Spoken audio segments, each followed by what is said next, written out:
Om Gyanatimirandasya Gyananjana Shalakaya Chakshurun Militam Jena Tasmai Shri Gurave Namaha. Bienvenue aux âmes libres, une chaîne pour la philosophie du yoga. Donc si tu es là pour la première fois et tu t'intéresses aux écrits védiques, aux écrits sacrés de l'Inde, des traditions du yoga, et donc tu t'intéresses au but de la vie, à la libération, au salut, karma, réincarnation, tout ça, eh bien abonne-toi parce que comme ça tu pourras continuer à cultiver l'esprit avec cette chaîne. On continue notre série sur l'imitation du Christ, un livre écrit il y a environ 500 ans où il y a beaucoup de petites gouttes ou de petites de pièces d'or qu'on peut retrouver, des perles disons, qui sont complètement en ligne avec la notion de bhakti, B-H-A-K-T-I, qui veut dire donc la dévotion, donc l'amour, la tradition dévotionnelle, le thème dévotionnel qui se retrouve dans toutes les traditions théistes d'ailleurs. Et donc là, on est au chapitre 4, on continue, donc il y a quelques trucs qui sont quand même vraiment intéressants. Je vais faire là, donc comme d'habitude, les parallèles entre l'imitation du Christ et les textes comme la Bhagavad Gita et d'autres textes Vaishnav ou hindous entre guillemets.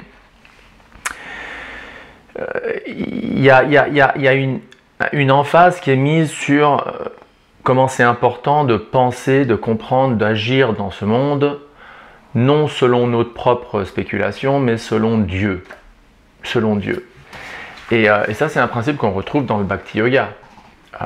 Par exemple, donc dans le chapitre 4, il est écrit « Il ne faut pas croire tout ce qui est dit, ni ce qui se pense. Toute chose, avec précaution et longuement, doit être pesée selon Dieu.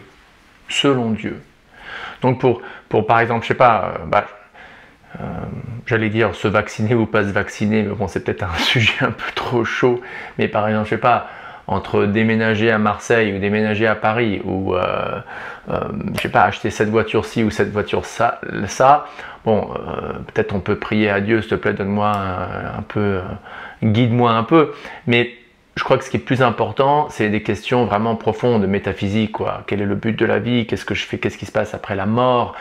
Comment est-ce que je devrais servir Dieu? Des questions vraiment, disons, existentielles. C'est là où on devrait vraiment écouter Dieu, et non pas nos propres spéculations ou l'opinion de quelqu'un ou de plusieurs qui ne sont pas vraiment expérimentés ou qui n'ont pas la sagesse d'une tradition théiste. Hein. Donc par exemple, là, dans le chapitre plus tard, il est dit, l'auteur cite Psaume 116, chapitre 2, et il dit, en citant ce passage, « Les hommes passent, les hommes passent, mais, entre guillemets, la vérité du Seigneur demeure éternellement. » La vérité du Seigneur demeure éternellement. Et là, ça me fait penser à la Bhagavad Gita, à la fin du... Alors, la Bhagavad Gita, si vous ne savez pas, c'est le texte le plus important de toutes les traditions hindoues, de toutes les traditions du yoga. La Bhagavad Gita, d'ailleurs, qui est un texte qui de plus en plus est requiert dans les entraînements, dans les formations de profs de yoga. Donc, dans la Bhagavad Gita, où Krishna parle à Arjuna, Krishna, en tant que Dieu, la personne suprême, dit à la fin du, je crois, 16e ou 17e chapitre, que ce qui doit être fait, ce qui doit ne pas être fait, ton devoir en d'autres mots, est déterminé par les Écritures. Par les Écritures sacrées. Donc c'est pour ça que par exemple dans un contexte chrétien, excusez-moi, eh bien les chrétiens, presque toujours, disent, bah voilà, voyons ce que la Bible dit sur tel et tel sujet, et donc agissons selon la parole de Dieu. Donc il y a cette foi que les textes sacrés, comme par exemple la Bible, est un texte mystique révélé par Dieu, etc. Donc de la même manière, dans la tradition du Bhakti Yoga, on a foi en l'existence de Srila Vyasadeva, l'avatar de Vishnu et de Krishna, qui est supposé être l'avatar littéraire qui a composé les Védas, surtout au début de cet âge de Kali, parce que précédemment, dans des âges antérieurs, c'était une tradition orale, mais dès que l'âge de Kali, l'âge de fer, l'âge d'ignorance et de querelle a commencé il y a environ 5000 ans, il était nécessaire de mettre cette sagesse en écrit. On a foi en ça. Et donc les mots de Krishna dans la Bhagavad Gita, les mots à propos de Krishna, ou même de Krishna aussi dans le Srimad Bhagavatam, on a foi en ça. Comme un chrétien a foi en la Bible. Non seulement donc il y a les Écritures, comme disons source d'épistémologie, mais il y a aussi les saints hommes ou les saintes femmes, ou les gourous, ou les sadhus, ou les sadhvis, c'est-à-dire des âmes avancées sur le chemin qui peuvent nous éclairer. Et là, on voit dans l'imitation du Christ ce même concept. Écoutez-moi ça.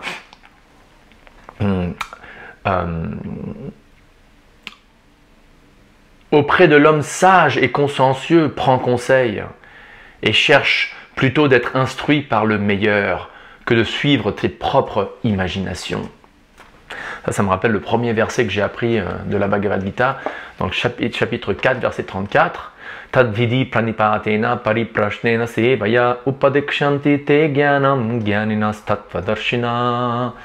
Krishna dit à Arjuna, just try to learn the truth, essaye de comprendre la vérité en t'approchant d'un ou d'une maître spirituel. Inquire submissively from him, pose-lui des questions de manière soumise, inquire from him and render service unto him, et serre-le, serre-la. L'idée de servir, que ce soit de lui, je sais pas, lui acheter un pull, ou cuisiner pour lui, ou lui donner une donation, ou l'emmener en voiture quelque part, lui donner un verre d'eau, lui repasser une chemise.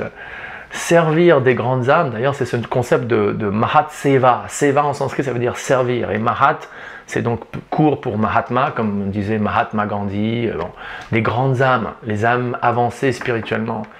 Donc quand on les sert, et d'ailleurs on voit ça dans la culture même européenne, même encore aujourd'hui, mais que dire d'il y a plusieurs siècles, c'est l'idée de vouloir aider, de vouloir servir un prêtre ou un moine ou quelqu'un ou un pasteur pour faciliter sa tâche, ouais, voilà, servir. Donc il y a cette notion de sevaya. Tad vidi pranipatena pariprashnena sevaya, sevaya, servir, mahat seva.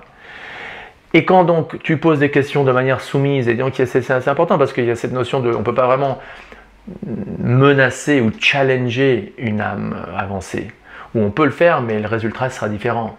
L'âme ne nous révélera pas une certaine vérité si on arrive avec un esprit défiant.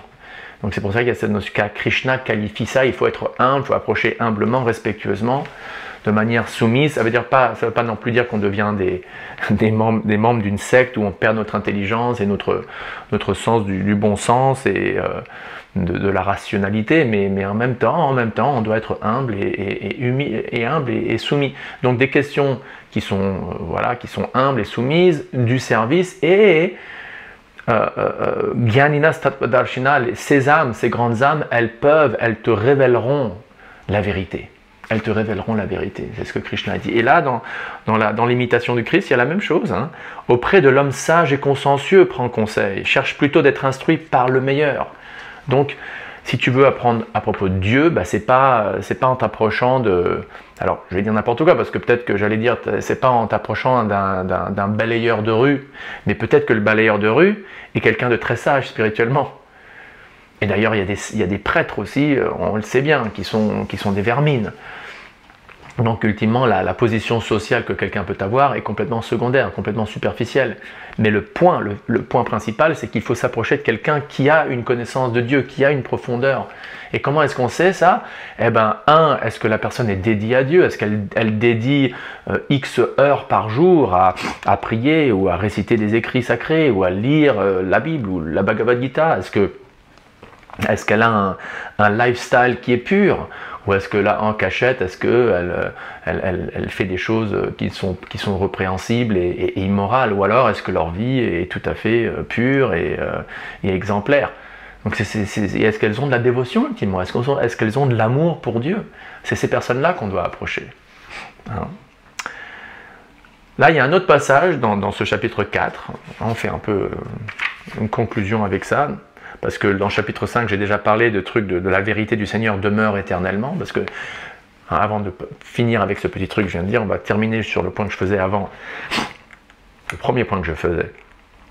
Le premier point, la première source d'épistémologie qu'on a, donc, c'est les écrits sacrés. Et après, je suis allé, donc j'ai parlé de personnes saintes qu'il faut approcher. Et ça ressemble. Il y a 3 sources de connaissances selon la tradition bhakti. Il y a les écrits sacrés, le gourou ou les gourous et les sadhus, ou les hommes ou les femmes saintes. Gourou et sadhu, c'est grosso modo la même chose parce que c'est plus ou moins la même chose.